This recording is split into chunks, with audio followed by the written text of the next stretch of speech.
DBC TV 登錄樂視191及193頻道。時政娛樂、金股財經、視像音色高清播送。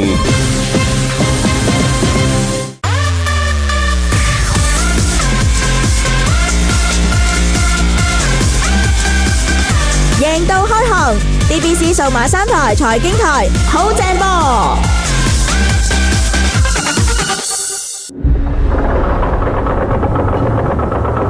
衍生工具選擇花多眼亂，究竟點揀呢？唔怕貨比貨，最緊要你識貨。高人論證，有高手為你指點迷津。DBC 數碼3台財經台，每逢港股交易日上晝10點15分，高盛衍生工具部嘅團隊將會提供最新嘅窩輪、牛熊證資訊，助你運籌帷幄。對唔住所有觀眾朋友，因為我哋今日嘅演唱會係要取消嘅，對唔住，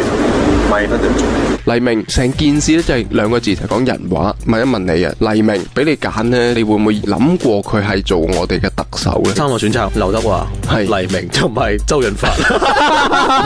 黎明其實佢嘅出生地邊度咧？係北京，唔係香港。反而咧呢一個可能係佢嘅優勢。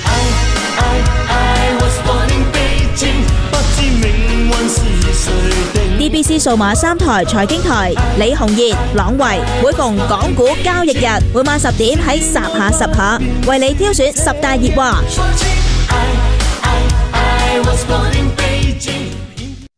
A for apple, B for boy, C for chocolate, D for dog。小朋友，等我接落去啊 ！E for egg， 我最中意食雞蛋噶啦。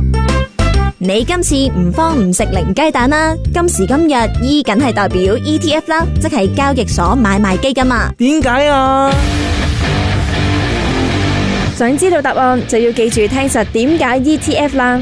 港股交易日逢星期二中午12點半到1點，DBC 數碼3台財經台會揾嚟專家教你點樣利用 ETF 呢項工具喺環球市場做好一籃子投資部署，唔需要奇蹟，同你唔識講到識。相信作為父母咧，真係唔簡單㗎，要面對好多嘅壓力，包括家庭嘅壓力啦、經濟嘅壓力、工作嘅壓力。所以喺呢一度，我鼓勵大家可以同我哋傾下嘅。逢星期一有虎爸虎媽信箱，打1872112就可以同我哋一齊傾，一齊訴苦啦。DBC 數碼2台 Me Too， 逢星期一至五朝早10點至1點，有一家寶貝，我劉美娟煎 pan 等你陪你聽你。本節目嘅內容只反映主持同嘉賓嘅個人意見，並不代表本台立場。掌握全球局勢，投資先可以得心應手。數碼港華爾街，李紅燕、郭啟倫，晚上8點半至9點，打通國際視野。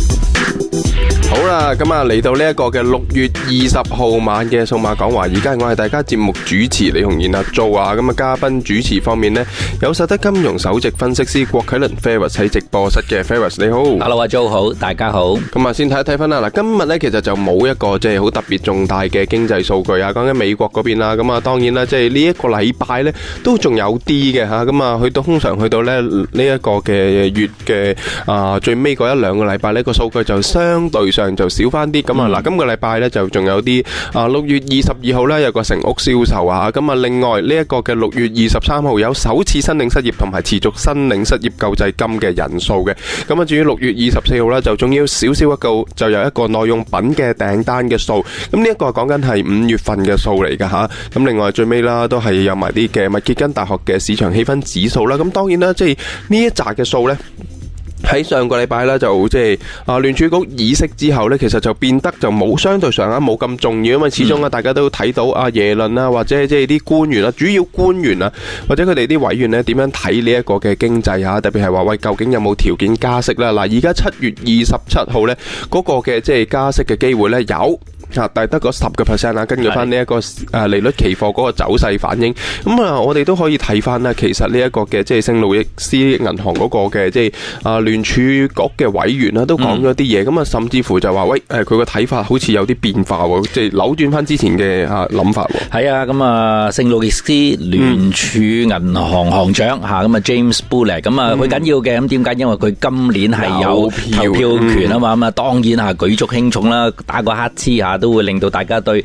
加唔加息、幾時加息嗰樣嘢係緊張嘅。咁但係咧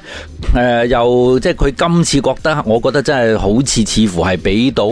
想進一步話俾大家聽吓，咁啊大家唔使驚咁啊，因為咧美國嚟緊嗰個加息步伐係非常之緩慢嘅，因為佢喺禮拜五嘅時候咁就有個聲明嘅吓，咁就話咧佢對經濟嘅前景嘅睇法咧有咗個重大嘅改變，係啦，咁啊再加上啦佢就話因為目前係處於一個低增長、個低實際利率時期啦，就係冇明顯嘅衰退威脅。咁不過咧，因為喺個低增長嘅狀況咧，咁似乎咧真係不適宜下一個咁快嘅加息嗰個利率正常化，咁可能都會係繼續一個偏向緩慢嘅加息步伐咧，咁啊先至係合乎美國嗰個經濟嘅前景嘅。嗱，好罕有啦，咁啊佢都喺個聲明度即係講咗好多嘢啊，即係一個嘅即係委員自己發一個聲明啊。咁嗱亦都講咗啦，呢一個佢就講政策利率咧未來2年半啊，即係2年半鐘啦吓，咁啊有機會咧升到去0.63厘，咁啊大家知道啦，而家0.25厘至到0.5厘啊，咁2年都加到去0.63厘咧，基本上叫淨係喺個未來2年啦，淨係可以加呢一個1%厘啦，咁啊加到即係加呢一個0.125厘咧。嗱呢一樣嘢，大家係咪即係都已經預咗啊？同埋佢係咪即係睇到喂，除咗呢一個美國經濟之外啊，都睇埋環球經濟，特別係6月23號啊，英國又話要公投，又話要脫歐喎。係啦，嗱呢樣嘢我覺得亦都係即係加埋佢所謂嗰個對經濟前景有一個重大改變嚇嗰個事情喺度啦。因為之前我哋都講過，英國公投脫歐定留歐，其實就算有任何結果嘅時候咧，都唔係嗰一刻就已經解決晒所有嘢。我覺得係因為如果佢當然咁啊，學你話齋，如果佢留歐，會唔會因為歐洲嗰邊有一啲嘅優惠改變一啲嘅政策嘅時候，咁啊令到英國就終於留歐。咁呢樣嘢其實俾到第二啲嘅歐盟嘅國家咁啊多咗個話柄噶嘛，係咪先？咁呢樣嘢可能都即係一個更多問題嘅一個觸發點都未定。咁好啦，咁如果脫歐嘅時候，咁當然啦嗰個環境更加不確定性就不在話下噶啦。嗱，佢嗰個嘅即係最主要個聲明其中一點咧，就講美國有機會即係陷入一個長期嘅即係經濟停頓啦。即係佢又冇講話講到衰退咁誇張嘅，咁啊只不過講經濟停頓。咁嗱，如果而家咁睇咧，即係我哋睇翻即係譬如近幾個月啦，或者近1-2個月嘅數咧，的而且確又唔係話真係咁理想啊。特別係呢一個非農嘅新增職位得個38000啊，咁啊市場預成16萬嘅，出到嚟得3萬幾啦。咁啊下一條即係少咗個1字都已經唔再講啦。就算你13萬8都驚啦嚇，我覺得3萬8。咁嗱呢一樣嘢係咪就係話大家會諗緊？喂，呢一位嘅即係聖路易斯銀行嗰個嘅委員啦嚇，叫做佢最主要嘅諗法就係話驚美國直情陷入一個嘅停頓啊。係啦，冇錯啦，呢樣嘢就係即係佢似乎佢係對嚟緊美國嗰個即係經濟嗰個復甦能力已經係變咗係冇咗個信心，冇咗個肯定性啊嘛，所以咧就係一個我覺得幾出乎市場預料之外嗰個即係掟嗰個嘅利率嚟緊2年半只係去到0.63厘嗰樣嘢。喂，大佬，即係2年半。只係加到去0.63厘，咁你話啦，即係咪講緊今年應該都唔會有機會加息啊？咁就算出年可能都係加次息嘅喎，咁所以就即係會唔會係其實都係代表咗因為佢有票喺手嘛，係咪先？咁會唔會亦都係去翻係啦？去翻嗰樣嘢就係代表聯儲局開始又掟一啲嘅呢個前瞻性嘅指引出嚟話俾大家聽，之前大家都可能係驚咗，或者我哋係對個美國嘅經濟係過分分睇好嚇，依家我哋開始咧就要謹慎翻嚇，呢樣嘢就好緊要啦，我覺得。我哋睇翻咧，即係開始啊喺美國嗰個嘅即係聯儲局叫做公佈完維持息率不變啊，同埋公佈咗一連串嗰個嘅睇法之後咧，呢一個嘅美匯指數啊，講緊美元對6隻主要貨幣嘅即係一籃子嘅指數啦 ，DXY 啦，咁嗱喺公佈完之後咧，基本上都叫做連跌咗即係3-4個交易日啦。咁如果計埋6月15號嗰一日咧，基本上就連跌4個交易日嘅。嗱，今日咧就再跌嘅，最多曾經跌過0.8%啦。咁啊去到93.449啊，咁啊而家做緊93.551啦。嗱，大家會睇到咧呢一個即係美國突然之間嗰個美元又弱翻落去啦。嗱，相反啊，我哋都睇埋其他嘅貨幣啦。日元嗰邊咧其實就都即係冇咁大影響啦，即係唔好話美元跌落去就日元就即刻再一支箭咁夾上去啊。佢嗰個嘅即係日元最強嗰個位都係103.55，係6月16號出現嘅。嗱，今日咧最低嘅時候咧去過104.29啦。但係我哋點解突然之間會講呢個日元咧？就係話喂，睇到啊呢個日本今朝啦，即係公布嗰個嘅即係出入口數據咧，喂，你會發覺嗰個貿易收支咧，市場預咧有700億啊呢個嘅日元嘅盈餘啦，5月份嘅講緊，咁但係出到嚟咧，喂407億嘅貿易赤字喎，喂，呢一樣嘢幾意外嘅喎。係啦，冇錯啦，咁啊日本嘅出口嚇，即係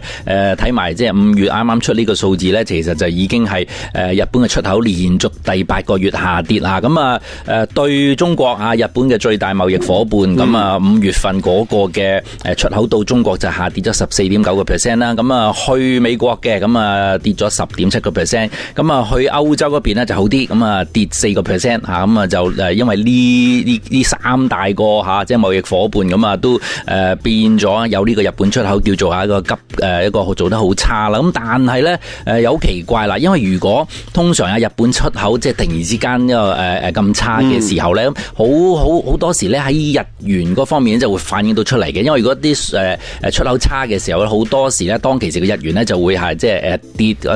一個幾大幅度嘅下跌，因為大家就會驚，哇！如果日元係咁升嘅時候咧，咁啊對嚟緊嘅出口咪會越嚟越差咯，咁佢哋咧就會係沽售呢個日元，咁但係今日翻嚟嘅時候咧，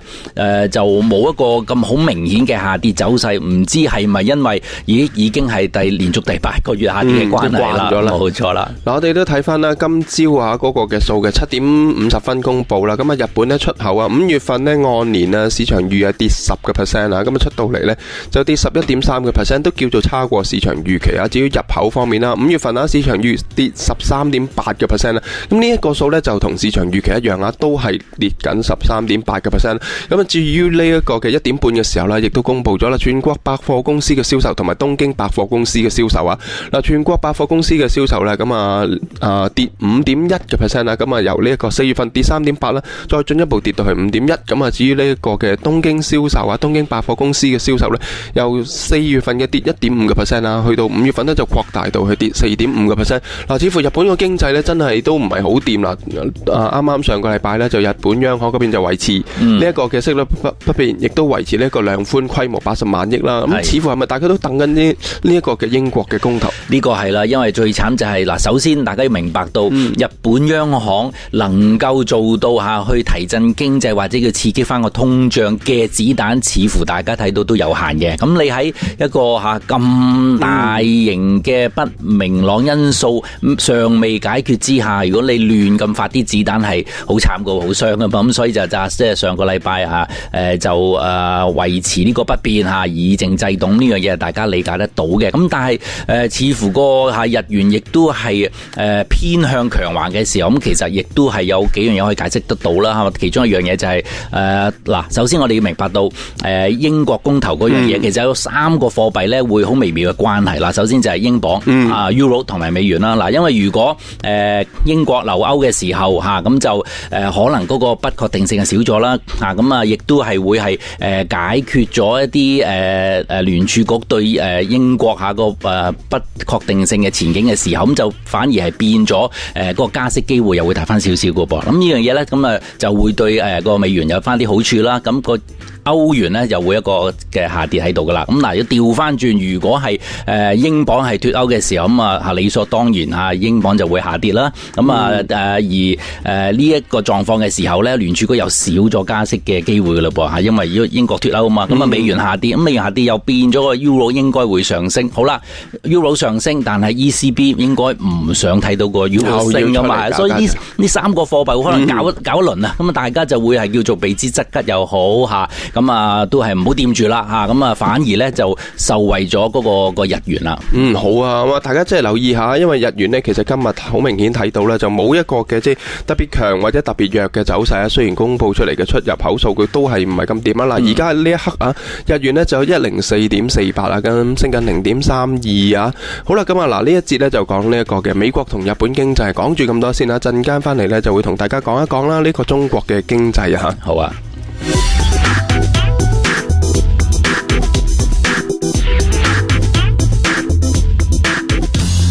老豆，你好諗定同我去邊玩咯？咁你帶我去日本 Skytree 定係去韓國玩我爸啊？想我帶你去旅行啊？你做咗功課先啦，女。吓？我講嘅功課係要你喺逢星期六喺 DBC TV3朝早10點半到11點，由中環由 WWPKG 呈現嘅一家漫遊啊嘛。逢禮拜四仲可以喺 DBC Me Too 嘅一家寶貝節目入面重溫啊嘛，長戲。投資機遇好易走，火燭登台唔放手。尋舊，今日終於有啲喐動啦。其實你有冇覺得佢咁樣一開始係低價，或者係所有嘢都係低毛利率，係開錯一個頭呢？咁佢自己性格嚟嘅，咁佢嗱嗰陣時佢就好認真同聽眾講，佢話做生意最緊要公道，個價錢要公道，跟住對員工要公道，對供應商要公道，咁你生意就會做得大，咁亦都真係可以上得好快。但係你嗰個公道係的確係犧牲咗自己嚟嘅。逢港股交易日晚9至10 ，DBC 數碼3台財經台，火療心、朗維、陳志軍同你揾啱目標，對準視線，把握每個投資機會。小炒王國不問價追，小炒王梁心欣、食神、陳成龍。我當你真係5窮6絕啦。6月而家你到個10日8日，我就賭埋佢噶啦，爭住加唔加？我見佢每一次都係講呢一句嘅，啲錢喺邊度嚟嘅咧？究竟？地下錢莊。恒生指數大半年嘅上落區間就係由22,000到呢個18,000幾，而家你啱啱喺佢個中間位，加埋最後一關啦，英國公投，好尷尬。其實而家就啱啱最好賭呢啲位，我覺得。DBC 數碼3台財經台，每逢港股交易日，贏盡全場內，朝早10點半，有我小炒王梁心欣同你落鑊，炒出心水外股。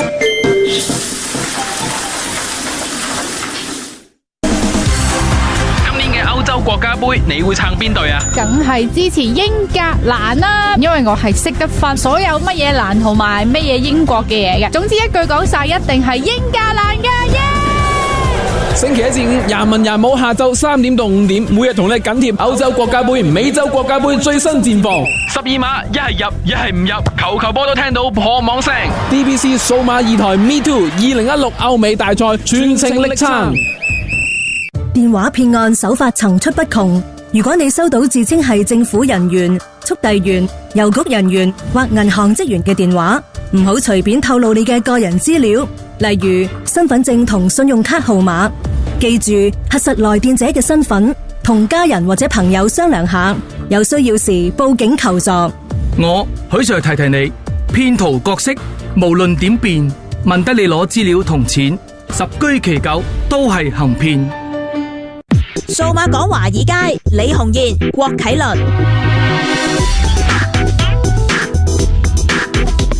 好好啦，咁啊翻嚟呢一個嘅數碼講華爾街第二節啊，咁啊繼續同阿 Ferris 傾啦。嗱，頭先呢第一節臨尾嘅時候呢，都已經講咗啦，預告咗啦，就會同大家講下呢一個嘅即係中國經濟啦。點解突然之間講中國經濟呢？就因為呢一個㗎，中國呢就喺呢一個過去嘅週末嘅時候呢，就公布咗一啲嘅即係5月份嘅樓價嘅指數啊。咁啊，大家會睇到嗰個嘅5月份嘅樓價唔係冇得升啊，繼續有得升，咁啊升幅呢就收窄咗啲。咁但係如果你咁講呢，都係叫做連續3個月升。同埋另一樣嘢咧，就話即係啊呢一個嘅中國嗰個地王咧，就過去嗰半年大家知道啊，頻頻呢一個創出天價嘅地王。咁但係問題係大家都會諗，中國個經濟唔係話即係出現一個問題嘅咩？唔係話即係唔係好掂嘅咩？點解咁多地王喺邊度嚟啊？買完翻嚟之後，喂個麵粉仲貴過個麵包，咁揾鬼食咩嚇咁樣？咁究竟發生咩事咧？嗱，我覺得即係地王啊呢個捲土重嚟嚇，咁啊似乎亦都好似來勢洶洶咁。呢樣嘢其實某程度上都係我覺得喺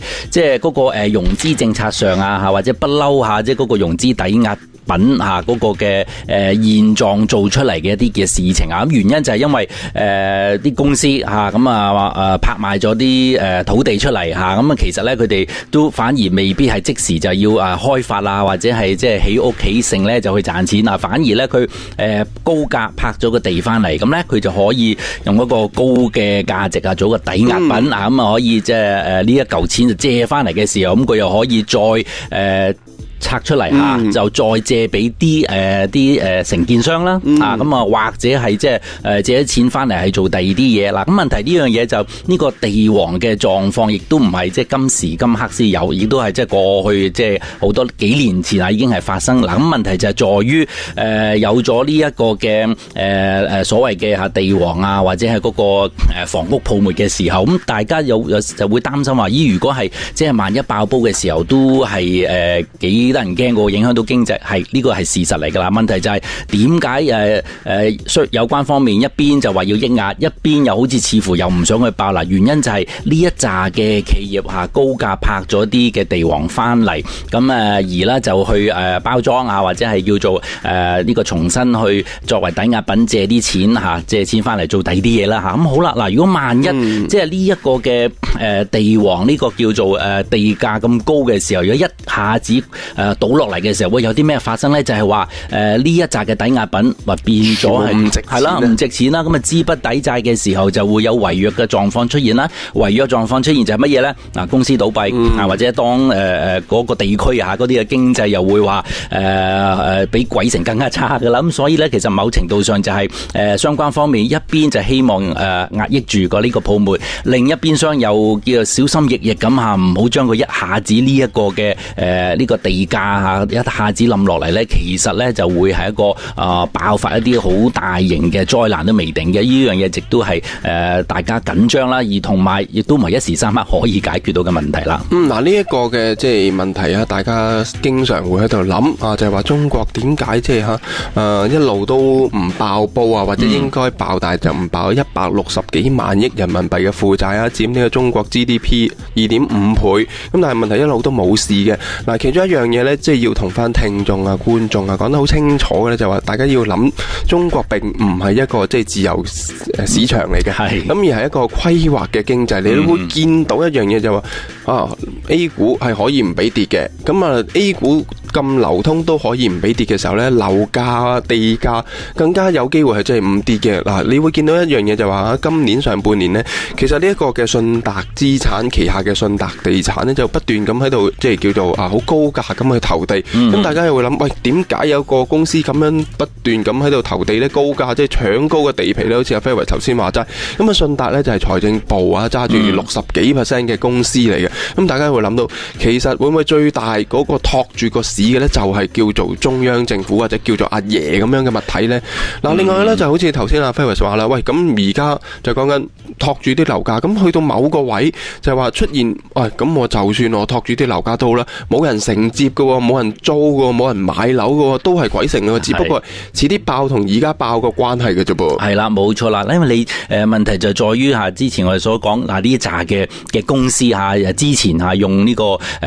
高價去拍啲地翻嚟嚟嚇，咁啊就即係再借錢啦，就錢揾錢啦。嗱，問題就在於如果以一個自由嘅嚇資本主義嘅國家呢一方面，如果出現問題爆煲唔緊要㗎，咁佢咪即係啲壞嘅資產咪掟出嚟包裝下，等人去買咯嚇，即係減平減賤啦。但係呢一紮咧就唔同喎，因為我哋頭先講啊嘛，好多都係國企嚇，即係國有，甚至乎係即係政府擁有嗰啲企業。咁喂，你冇可能將呢啲嘢再打包拆出嚟減平減賤賣俾其他投資者，係啦，因為你當中可能涉及好多嘅國有資產噶嘛，呢樣嘢就係嗰個問題嘅所在啦。嗱，我哋都可以俾一個好有趣嘅例子俾大家啦，就係講緊呢一個嘅即係內地傳媒啦有報道啊，講深圳咧大涌村呢一個嘅村民啦，就即係叫做聲稱啱啱攞到呢一個南山區大涌嘅66套嘅即係回遷房啊。所謂嘅回遷房咧，即係佢哋即係叫做即係拆遷嘅時候咧，就賠翻俾佢嘅。咁但係問題係攞到66套房，即係一個人攞咗66間屋啊。咁攞66間屋又點咧？咁但係問題原來冇人肯租嗰啲屋啊，即係會見到喂，咁你去到呢個位攞到咁多屋啊，就算你即係又唔肯減平減賤咁去租，咁你見到真係開始慢慢出現一個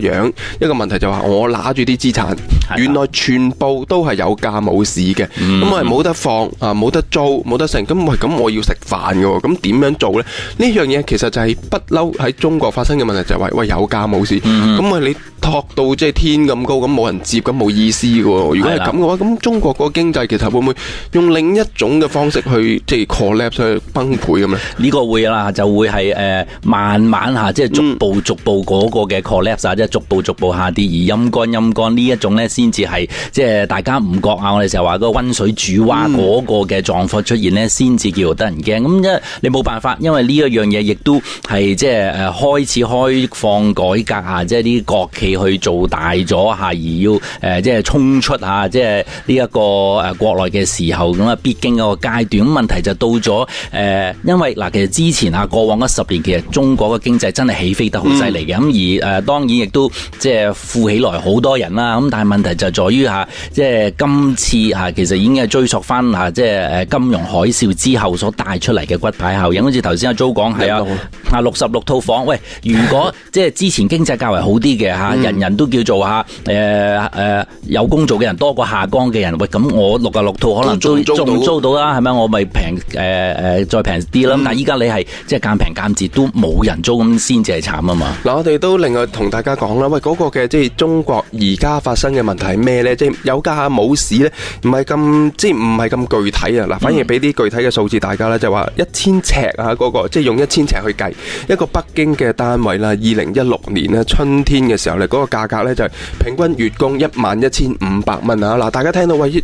係北京樓成1000尺嘅11500，好似好抵啊！但係你要明白一樣嘢，北京居民平均嘅工資8717蚊人民幣，供樓要11500蚊，哇！咁啊，大家諗完之後好誇張啊！喂，大佬，我得個8700幾蚊人工啊，但係要供11500，未算誇張。更加誇張嘅咧就係講緊深圳啊！頭先我哋就係講緊深圳嘅屋，就係深圳平均一個1000尺單位咧月供2萬蚊，咁但係呢一個嘅深圳啊，嗰個嘅平均嘅月薪咧淨係得個8141蚊，即係你會見到咧呢個情況就話喂，大佬，我8000幾蚊，我點攞2萬蚊走去供樓？我唔使食唔使住都唔得。同埋呢一個嘅講緊首期啊，深圳買樓嘅首期係172萬人民幣，即係要唔食唔住17年都未必攞到個首期。咁而家呢一個情況就係喂，有價冇市之餘，係因為炒到咁高，咁係承接唔到喎，完全係啊離地喎，我哋難聽啲講句都係勁離地啊！好似你話即係話基本上下嗰個即係月供已經係人工2倍幾咁滯。咁好啦，嗱，問題就係在於似乎咧嚇要逼於乜嘢咧？嗱，因為你啲一線城市嗰個價托到咁高嘅時候，其實某程度上就真係冇得一個急速下跌喺度噶啦，即係要慢慢調整啦。但係問題咧就有啲痛楚嘅，痛楚就係乜嘢咧？依家即係喺呢啲一線城市啲人工冇咁高嘅嚇，即係嘅人士啦，就唯有咩就搬遠啲啦嚇，去啲10啦。咁好啦，問題就在於咁話咁你即係上海、北京嚇、深圳最旺嘅地方，邊啲人住咧？喂，其實可能都仲係講緊可能係海歸嗰班啊，甚至乎冇人住，冇錯啦，甚至乎冇人住嚇。即係我覺得就即係係好得意嘅呢樣嘢就會係一個痛楚嘅階段噶啦。問題就係在於會唔會係即係血流成河啊？定係一個即係慢慢陰乾，但係大家又唔覺嘅時候咧，就會又希望下即係你陰乾過程之中個環球經濟又做翻好啲嘅時候，咁你嗰個即係痛楚可能就嚟得少一啲啦。嗱呢一個咧，即係大家會諗緊啦，即係唔好成日都以為中國冇事或者未發生事啊。但係如果你好仔細咁睇所有嘅出入口數啊，包括係話即係好多啲即係假數據啊，即係真係走資啊，咁嗰一紮數據咧，其實大家就應該驚一驚啊。好啦，咁啊，即係今日嘅節目時間差唔多啊，臨尾啦，點都要講下噶啦，因為外圍嗰邊咧都冚冚聲啊，即係冚冚聲咁升啊。咁呢一個嘅即係道指期貨方面咧，咁啊升緊呢一個超過200點，升緊216點啦，17,775點吓。咁啊至於呢一個嘅恒指夜期方面咧，亦都升超過100點啊，升緊103點，20,439點啊，低水71點啊，成交4,782張啊。咁至於歐洲股市方面咧，三大主要股市都升超過呢個3% 啊。講緊法蘭克福 DAX 指數咧升353點啊，咁啊法國 CAC 指數咧就升緊154點，去到4,347點啊。富時100指數亦都升超過3% 啦。好啦，咁啊今日節目時間差唔多啦，再一次唔該晒 Ferris， 拜拜。